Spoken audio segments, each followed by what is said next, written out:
Dear students, आज की इस वीडियो में हम national means cum merit scholarship यानी कि राष्ट्रीय साधन व योग्यता छात्रवृत्ति परीक्षा के बारे में विस्तार से चर्चा करने वाले हैं। National means cum merit scholarship को शॉर्ट फॉर्म में NMMS इस नाम से पुकारा जाता है और ये छात्रवृत्ति परीक्षा जो बच्चे वर्तमान में कक्षा 8वीं में पढ़ रहे हैं वो इसके लिए पात्र हैं। तो NMMS ये शब्द बहुत सारे लोगों के लिए नया हो सकता है, तो उनके दिमाग में काफी सारे क्वेश्चन भी पैदा हो सकते हैं और वो क्वेश्चनों की सूची इस प्रकार हो सकती है कि NMMS क्या है, इस परीक्षा को पास करने के बाद विद्यार्थी को क्या लाभ होगा, इस परीक्षा को कौन दे सकता है, इस परीक्षा के फॉर्म कब आते हैं तथा पेपर कब होता है, इस परीक्षा का सिलेबस क्या है, इस परीक्षा की तैयारी कब से तथा कैसे करनी चाहिए। तो आज की इस वीडियो में आपको इन सभी क्वेश्चनों के उत्तर मिलेंगे। तो सबसे पहले हम ये डिस्कस करने वाले हैं कि NMMS है क्या। तो NMMS क्या है? यह एक राज्य सरकार द्वारा चलाई जाने वाली छात्रवृत्ति योजना है। यह छात्रवृत्ति 8वीं कक्षा में पढ़ने वाले छात्रों की एक परीक्षा लेकर मेरिट में आने वाले छात्रों को दी जाती है। तो ये छात्रवृत्ति परीक्षा कौन लेता है? ये राज्य सरकार जो है वो ये छात्रवृत्ति परीक्षा लेती है। और इसमें कौन पात्र है? 8वीं कक्षा में जो बच्चे पढ़ रहे हैं, 8वीं कक्षा में पढ़ने वाले बच्चे इसके पात्र हैं और इस परीक्षा में जो बच्चे मेरिट में आते हैं उनको ये छात्रवृत्ति दी जाती है। तो NMMS आप समझ गए होंगे क्या है कि राज्य सरकार द्वारा चलाई जाने वाली एक छात्रवृत्ति योजना है और 8वीं कक्षा में जो बच्चे पढ़ रहे हैं उनकी एक परीक्षा लेकर मेरिट बनाई जाती है और जो बच्चे मेरिट में आते हैं उनको ये छात्रवृत्ति प्रदान की जाती है। अब दिमाग में ये क्वेश्चन आता है कि इस परीक्षा को पास करने के बाद विद्यार्थी को क्या लाभ होगा। तो जो छात्र इस परीक्षा को पास कर लेगा यानी कि परीक्षा दे करके और मेरिट में आ जाएगा, उसे कक्षा 9वीं से लेके कक्षा 12वीं तक प्रति महीने 1000 रुपए की दर से छात्रवृत्ति मिलती जाएगी। यानी हर महीने उस बच्चे को कक्षा 9वीं से लेके कक्षा 12वीं तक प्रत्येक महीने की 1000 रुपए के हिसाब से छात्रवृत्ति मिलती जाएगी। ये पैसे उसके अकाउंट में जो बैंक खाता है उसमें आते जाएंगे। तो यहाँ पे हमें इस क्वेश्चन का भी उत्तर मिल गया कि इस परीक्षा को पास करने के बाद विद्यार्थी को क्या लाभ होगा। यदि कोई विद्यार्थी ये परीक्षा पास कर लेगा तो उसे 9वीं से 12वीं तक प्रति महीने 1000 रुपए की दर से छात्रवृत्ति मिलती जाएगी। अब हम नए क्वेश्चन पे आते हैं कि इस परीक्षा को कौन दे सकता है। तो राष्ट्रीय साधन व योग्यता छात्रवृत्ति परीक्षा यानी कि NMMS की परीक्षा में कौन बैठ सकता है? इसमें वो विद्यार्थी जो 8वीं कक्षा में पढ़ रहे हैं और कहाँ पढ़ रहे हैं? राज्य के सरकारी या अनुदान प्राप्त विद्यालयों में कक्षा 8वीं में पढ़ रहे हैं, वो इस परीक्षा के लिए पात्र हैं।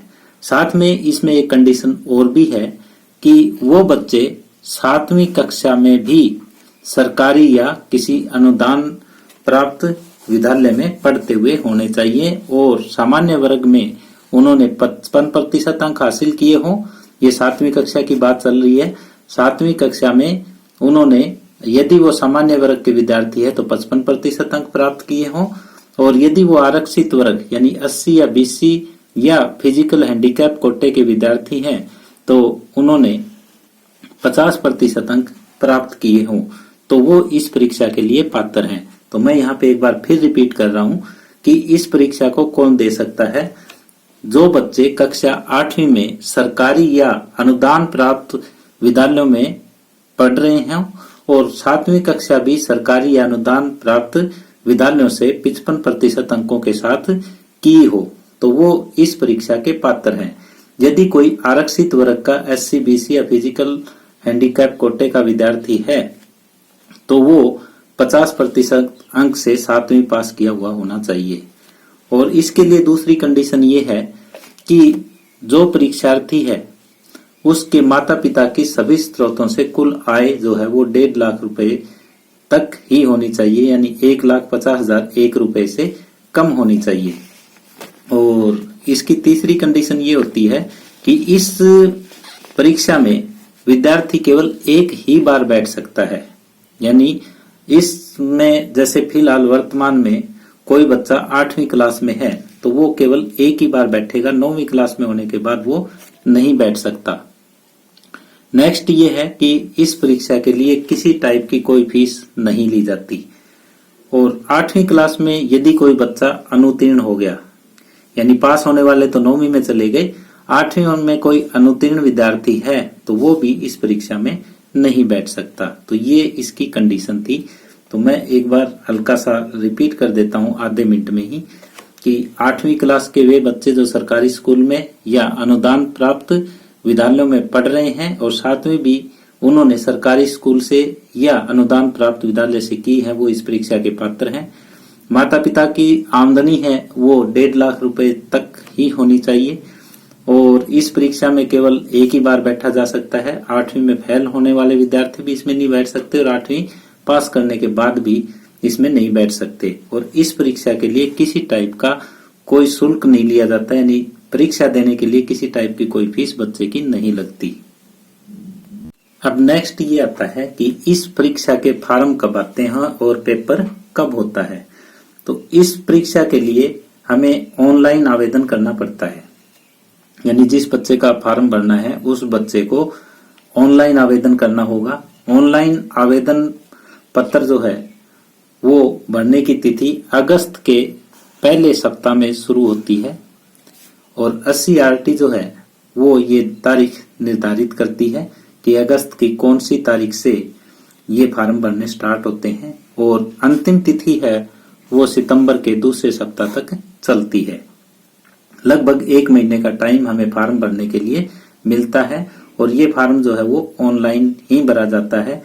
और SCERT राज्य शैक्षिक अनुसंधान एवं प्रशिक्षण परिषद द्वारा जो है ये फॉर्म निकाले जाते हैं। इन्हीं की वेबसाइट पे फॉर्म उपलब्ध होते हैं ये, और अगस्त के प्रथम सप्ताह से लेके सितंबर के दूसरे सप्ताह तक ये फॉर्म भरे जाते हैं और नवंबर के प्रथम सप्ताह में जिला स्तर पर केंद्र बनाकर विभिन्न केंद्रों पे ये परीक्षा ली जाती है।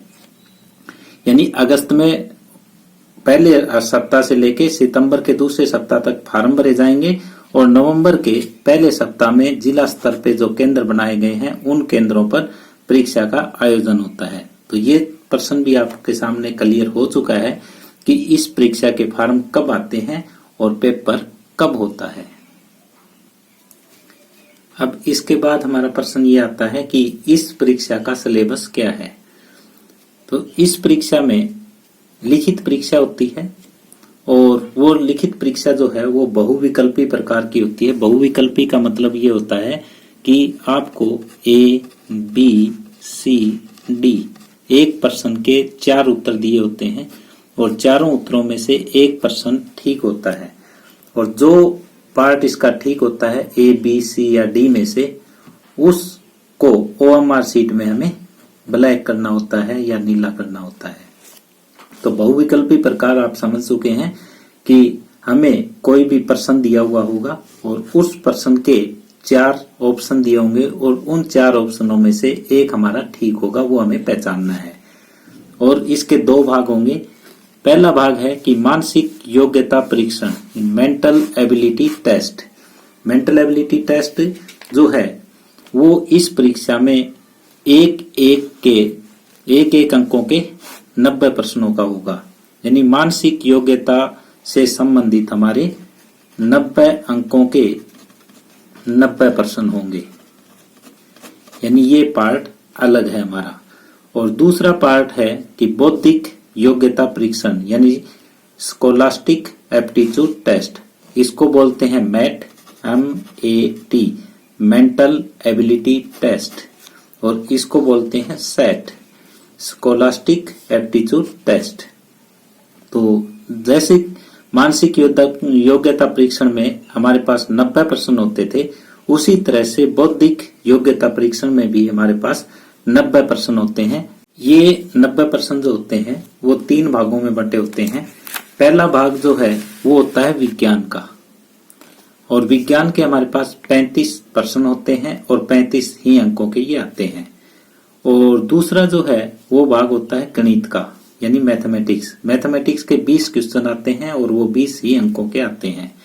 और तीसरा भाग है वो होता है सामाजिक विज्ञान का, और सामाजिक विज्ञान में 35 अंक के 35 प्रश्न आते हैं। तो अब आपको ये चीज अच्छी तरह से क्लियर हो चुकी है कि ये परीक्षा जो है 2 भागों में होती है। पेपर एक ही होता है, ये 3 घंटे का। पहला भाग जो है वो मैट का होता है और दूसरा भाग है वो सेट का होता है। मैट मतलब मेंटल एबिलिटी टेस्ट और सेट स्कॉलास्टिक एप्टीट्यूड टेस्ट। यहाँ पे हमारे पास 90 प्रश्न होते हैं और यहाँ पे भी 90 प्रश्न होते हैं, लेकिन वो किस टाइप से होते हैं? 35 विज्ञान से संबंधित होते हैं और 20 गणित से संबंधित और 35 प्रश्न जो है वो सामाजिक अध्ययन से संबंधित होते हैं। ये इसका पूरा सिलेबस है कि 180 टोटल क्वेश्चन हमारे पास आएंगे। 180 में से 90 मेंटल एबिलिटी के होंगे और 90 3 भागों में बंटे होंगे। 35 विज्ञान के, 20 गणित के और 35 सामाजिक अध्ययन के होंगे। अब परीक्षा से संबंधित थोड़ा सा विवरण हम और देखते हैं कि इस परीक्षा के लिए पाठ्यक्रम क्या निर्धारित किया गया है। तो इस परीक्षा के लिए कोई सीमित पाठ्यक्रम हमारे पास नहीं है। फिर भी जो प्रश्नों का स्तर होगा वो कक्षा 8वीं तक का होगा, यानी इसमें 7वीं क्लास के भी प्रश्न आ सकते हैं, 6ठी क्लास के भी प्रश्न आ सकते हैं। गलत उत्तरों के लिए कोई नेगेटिव मार्किंग यहाँ पे नहीं है। जिस तरह से एनटीएससी के एग्जाम में नेगेटिव मार्किंग का प्रावधान होता है, उस तरह यहाँ पे किसी टाइप की कोई नेगेटिव मार्किंग नहीं है। और जो विद्यार्थियों का चयन होता है वो जिले स्तर पे मेरिट बनती है, यानी प्रत्येक जिले की सीटें निर्धारित होती है और प्रत्येक जिले की अलग अलग मेरिट यहाँ पे बनती है। तो जितना जिले का कोटा होता है उतने विद्यार्थियों का उस जिले से चयन किया जाता है। सरकारी नियमों के हिसाब से एससी, बीसी, फिजिकल हैंडीकैप के बच्चों को आरक्षण का लाभ भी दिया जाता है। और जो परीक्षा का माध्यम है वो हिंदी माध्यम भी होगा और अंग्रेजी माध्यम, दोनों में पेपर आपका आएगा। तो विद्यार्थी चाहे तो हिंदी माध्यम ले सकता है, चाहे अंग्रेजी माध्यम, ये उसकी मर्जी पे डिपेंड करता है। तो ये था कि इस परीक्षा का सिलेबस क्या है, परीक्षा किस प्रकार से होगी और उसका पाठ्यक्रम क्या है, परीक्षा का माध्यम क्या होगा। अब नेक्स्ट ये आता है कि इस परीक्षा की तैयारी कब से हमें करनी चाहिए और कैसे करनी चाहिए। तो अब हम इस प्रश्न पे डिस्कस करने वाले हैं कि इस परीक्षा की तैयारी कब से करनी चाहिए और कैसे करनी चाहिए। तो बहुत सारे विद्यार्थी ये सोचते हैं कि फार्म अगस्त में निकलने हैं, तो अगस्त में फार्म भर के हम तैयारी स्टार्ट कर देंगे और फिर परीक्षा दे देंगे। लेकिन ये सोच जो है उनकी, ये बिल्कुल गलत सोच है, क्योंकि अगस्त में फार्म भरने के बाद, अगस्त में अगर हम फार्म भरेंगे और सितंबर में पेपर होगा, तो हमारे पास लगभग सितंबर के पहले वीक में पेपर हो जाएगा। तो हमारे पास 1.5 से 2 महीने भी नहीं बचते।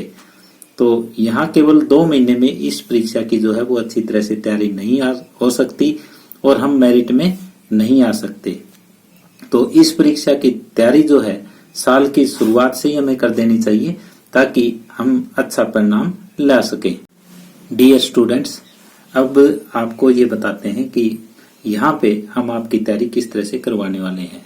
तो हम आपको इस परीक्षा से संबंधित डेली 1 से 2 वीडियो आपको प्रोवाइड करवाएंगे और इन वीडियो की जो अवधि होगी वो 30 से 40 मिनट की होगी, यानी कि एक वीडियो 30 से 40 मिनट का होगा। प्रतिदिन आपको ये चाहे एक वीडियो आपको प्रोवाइड करवाया जाए, चाहे 2 वीडियो आपको प्रोवाइड करवाए जाए, तो दोनों आपको देखने हैं। इन वीडियोस की जो डिस्क्रिप्शन होगी, यानी नीचे कुछ एक डिस्क्रिप्शन में लिखा हुआ होता है, वहां पे आपको एक टेस्ट भी मिलेगा जो पीडीएफ की फॉर्म में होगा और जो आपके अभ्यास के लिए होगा। तो आपको हर रोज ये टेस्ट भी जरूर करना है, क्योंकि जब आप ये वीडियोस ध्यान से देखेंगे तो आपकी प्रैक्टिस काफी होती जाएगी और आप परीक्षा में अच्छे नंबर लेकर उत्तीर्ण होंगे और मेरिट में अपना स्थान प्राप्त करेंगे। धन्यवाद।